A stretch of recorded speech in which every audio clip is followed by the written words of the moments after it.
নমস্কার বন্ধুরা, আমার ছোট ইউটিউব চ্যানেল আর ডেলি জিকেতে তোমাদের সবাইকে স্বাগত। আশা করি সবাই ভালো আছো। বন্ধুরা, ত্রিপুরা পাবলিক সার্ভিস কমিশনে জুনিয়র সিস্টেম ইঞ্জিনিয়ারের নোটিফিকেশন বের হয়েছে। অ্যাডভার্টাইজমেন্ট নাম্বার 12/2025, ডান দিকে কর্নারের উপরে দেখতে পারো। পোস্ট বেশি নেই বন্ধুরা, এখানে দুটো পোস্ট আছে, একটা আনরিজার্ভ আর একটা এসটি ক্যান্ডিডেটদের জন্য রিজার্ভ আছে। আনরিজার্ভ ক্যাটাগরিতে যে কোনো কেউ অ্যাপ্লাই করতে পারো, কিন্তু কাস্ট ওয়াইজ যে ফেসিলিটিটা সেটা কিন্তু পাবে না, ঠিক আছে?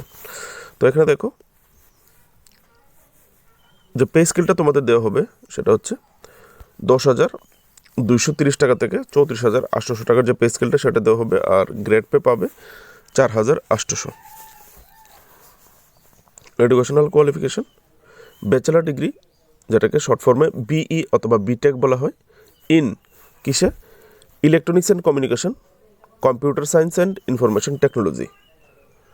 অথবা যদি তুমি এমসিএ করে থাকো তাহলে তুমি অ্যাপ্লাই করতে পারবে। যে কোনো ইউজিসি রিকগনাইজড ইউনিভার্সিটি থেকে এমসিএ করে থাকো বা এআইসিটিই অ্যাপ্রুভড কোনো ইনস্টিটিউশন থেকেও এমসিএ করে থাকো, তাহলেও অ্যাপ্লাই করতে পারবে। 3 বছরের অভিজ্ঞতা এখানে তোমার চাওয়া হয়েছে, কাজের অভিজ্ঞতা। 3 ইয়ার অফ এক্সপিরিয়েন্স ইন কিসে? সফটওয়্যার ডেভেলপমেন্ট অথবা সফটওয়্যার টেস্টিং ইন এনি, কোথায়? গভর্নমেন্ট ইনস্টিটিউশনে অথবা গভর্নমেন্ট আন্ডারটেকিং কোনো ইনস্টিটিউশনে অথবা কোম্পানি রেজিস্টার্ড, ওই রকম কোম্পানি যে কোম্পানিগুলি কোম্পানি রেজিস্টার্ড অ্যাক্ট অথবা অর্গানাইজেশন অফ ন্যাশনাল রেপিউট যে কোম্পানি আছে, ওই রকম কোম্পানি থেকে যদি তুমি 3 বছরের এক্সপিরিয়েন্স নিয়ে থাকো এই সফটওয়্যার ডেভেলপমেন্ট অথবা সফটওয়্যার টেস্টিংয়ে, তাহলেও হবে। পিআরটিসি তোমাদের অবশ্যই থাকতে হবে, শুধু ত্রিপুরার ক্যান্ডিডেট অ্যাপ্লাই করতে পারবে। বয়সের সীমা 40 বছর। 19 এপ্রিল 2025 অনুসারে তোমার 40 বছর হতে হবে, ইউআর ক্যাটাগরি যারা আছো, ঠিক আছে? 5 বছর রিল্যাক্সেশন দেওয়া হবে এসসি, এসটি, পিডাব্লিউডি যারা আছো এবং গভর্নমেন্ট সার্ভেন্ট যারা আছো তাদেরকে। এখন তুমি যদি গভর্নমেন্ট সার্ভেন্ট হয়ে থাকো, এসসি এসটি হয়ে থাকো, সেই ক্ষেত্রে তোমাকে আরও 5 বছর দেওয়া হবে না। যারা এসসি এসটি পিডাব্লিউডি ক্যান্ডিডেট আছো প্লাস গভর্নমেন্ট এমপ্লয়ি 5 বছরই পাবে, আর এর মধ্যে জেনারেলি 5 বছর পাবে, ঠিক আছে? তো এখানে দেখো তোমাদের 90 মার্কের এক্সাম হবে আর 10 মার্কের ইন্টারভিউ হবে। অ্যাপ্লাই 25 মার্চ থেকে শুরু হবে, অ্যাপ্লাইয়ের লাস্ট ডেট 19 এপ্রিল 2025। যারা এক্সাম দেবে অবশ্যই প্রিপারেশন শুরু করে দাও। নিচে এক্সাম প্যাটার্ন সিলেবাস দেওয়া আছে, আসছি। যে ওয়েবসাইটের থ্রু অ্যাপ্লাই করবে www.tpsc.tripura.gov.in, এই ওয়েবসাইটে তোমরা আবেদন করবে। এখানে বলা হয়েছে should avoid submitting multiple application, তোমরা একের বেশি অ্যাপ্লিকেশন সাবমিট থেকে বিরত থাকবে, একটাই করবে কিন্তু ভালোভাবে করবে। যদি কোনো কারণবশত একটার জায়গায় আরেকটা করো, কিন্তু আলাদা অ্যাপ্লিকেশন ফি তোমাকে দিতে হবে, আর যে অ্যাপ্লিকেশনটা লাস্টে করবে সেটাই অ্যাকসেপ্ট করা হবে।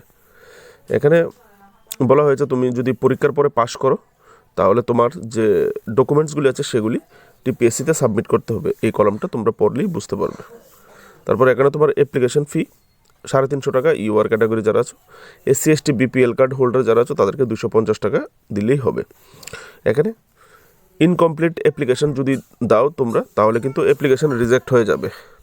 চেষ্টা করবে কোনো কলাম যেন খালি না থাকে। বন্ধুরা, এখানে কিছু পরীক্ষা রিলেটেড, পরীক্ষা হল, এক্সাম হল, এই সমস্ত রিলেটেড কিছু ইনস্ট্রাকশন আছে। পরীক্ষা হলে 10 মিনিট আগে যেতে হবে, এটা আমরা আরও আধা ঘন্টা আগেই চলে যাই, সেটা না বললেও হবে। তো এখানে বলা হয়েছে তোমাদের যে অ্যাপ্লাইয়ের লাস্ট ডেট 19 এপ্রিল 2025। তো তারপরে লাস্ট দেখো remaining the only will be remaining open after 7 days, for 7 days. তোমার ডেট শেষ হওয়ার পর 7 দিনও তোমাকে অ্যাপ্লিকেশন কারেকশনের জন্য উইন্ডো খোলা থাকবে। যাদের অ্যাপ্লিকেশন ভুল হয় যদি কারেকশন করতে চাও তাহলে কারেকশন করতে পারবে, ঠিক আছে? এখানে তোমাকে ইনস্ট্রাকশন করা হয়েছে, গ্রিন কালার দিয়ে ইন্ডিকেট করা হয়েছে, দেখো ভিজিট। তারা ইনস্ট্রাকশন করেছে, তোমাকে ইনস্ট্রাক্ট করা হয়েছে টাইম টু টাইম যে কমিশনের ওয়েবসাইট আছে সেটা ভিজিট করার জন্য, কারণ এই রিলেটেড কোনো যদি পোস্টপোন হয়ে যায় বা কোনো আপডেট আসে তাহলে তোমরা পেয়ে যাবে। এখানে আরেকটা 9 নম্বরের রেস্ট্রিকশনটা হচ্ছে কোনো মোবাইল ফোন, ইলেকট্রনিক গ্যাজেট কী তুমি নিতে পারবে না এক্সাম হলে, সেটা তোমাদেরকে এখানে বলা হয়েছে, দেখে নেবে, ঠিক আছে? আর যে সময় ইন্টারভিউ হবে, ইন্টারভিউ হলে তুমি জ্যাকেট পরে যেতে পারবে না, কোট পরে যেতে পারবে না, pullover and this type of grade garments will not be allowed. কী এই জ্যাকেট কোট এগুলি অ্যালাউ করা হবে না, এগুলি বলা হয়েছে। এখানে যেটা সবচেয়ে দরকারি সেটা হচ্ছে এক্সাম প্যাটার্ন। 90 মার্কের এক্সাম হবে, 90টা এমসিকিউ হবে, 2 ঘন্টা তোমাদেরকে এক্সাম ডিউরেশন, আর 4টা অপশান থাকবে, যে কোনো যেটা কারেক্ট অপশন সেটাই ক্লিক করবে। আর এখানে 1/4 নেগেটিভ মার্কিং আছে, দেখো ইন্ডিকেট করা আছে, একটা ভুল উত্তরের জন্য 0.25, 4টা ভুল উত্তরের জন্য 1 মার্ক কাটা যাবে। 5 মার্ক এখানে মোটামুটি দেওয়া হয়েছে, মিনিমাম যে কোয়ালিফাইং মার্কটা সেটা হচ্ছে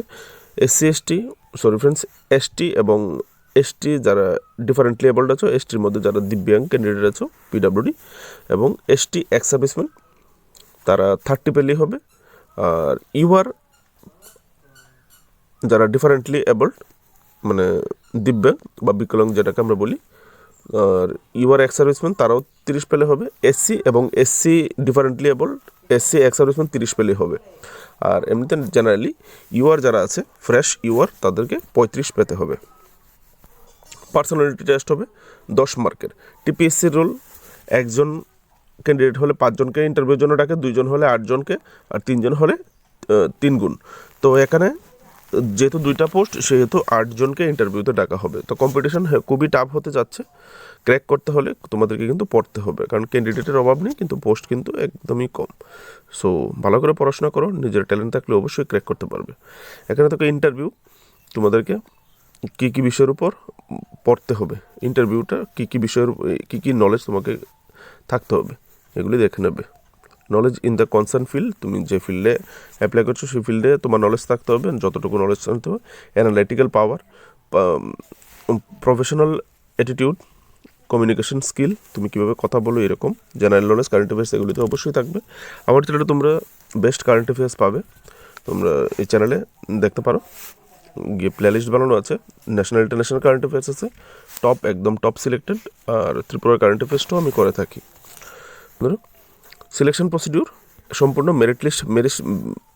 merit on the basis of written exam এবং পার্সোনাল যে ইন্টারভিউ হবে সেখান থেকে যে মার্কস পাবে দুটোকে যুক্ত করে যে লিস্ট হবে সেটাই। চলো দেখে নিই সিলেবাসটা। এখানে হচ্ছে তোমার নিচে একদম অ্যাডভার্টাইজমেন্টের নিচে একদম সিলেবাসটা দেওয়া আছে, 90 mark syllabus for computer science and information technology. এখান থেকে দেখে নাও। প্রথম হচ্ছে কম্পিউটার ফান্ডামেন্টাল অর্গানাইজেশন, আমি লাইন বাই লাইন পড়বো না, এগুলো তোমরা এখান থেকে চালিয়ে দেখতে পারো বা অফিসিয়াল ওয়েবসাইট ওপেন করে সেখান থেকেও দেখতে পারো। ডাটা স্ট্রাকচার, প্রোগ্রাম মেথোডোলজি কী কী পড়তে হবে চাইলে স্ক্রিনে স্টপ করে দেখতে পারো। 4 number algorithms, 5 number data communications and computer network operating system, database management system, software engineering and system analysis and design. 9 number computer security and copyright, cryptography, internet web technology, theory of computation. Last হচ্ছে latest advances in software technology. দেখতে পারো, হচ্ছে তোমাদের syllabus. আর এটা নোটিফিকেশনের একদম last page, ঠিক আছে, তোমরা দেখে নেবে। লাস্টে হচ্ছে ডেপুটি সেক্রেটারির সিগনেচার, ঠিক আছে, এনসি মজুমদার। বন্ধুরা ভিডিও ভালো লাগলে অবশ্যই একটা লাইক দিও ভিডিওটাকে, আর যদি বন্ধুবান্ধব আত্মীয় স্বজনের সঙ্গে শেয়ার করে দেবে, আর যদি পারো চ্যানেলটাকে সাবস্ক্রাইব করে একটু সাপোর্ট করে দিও। ভালো থাকবে, নমস্কার।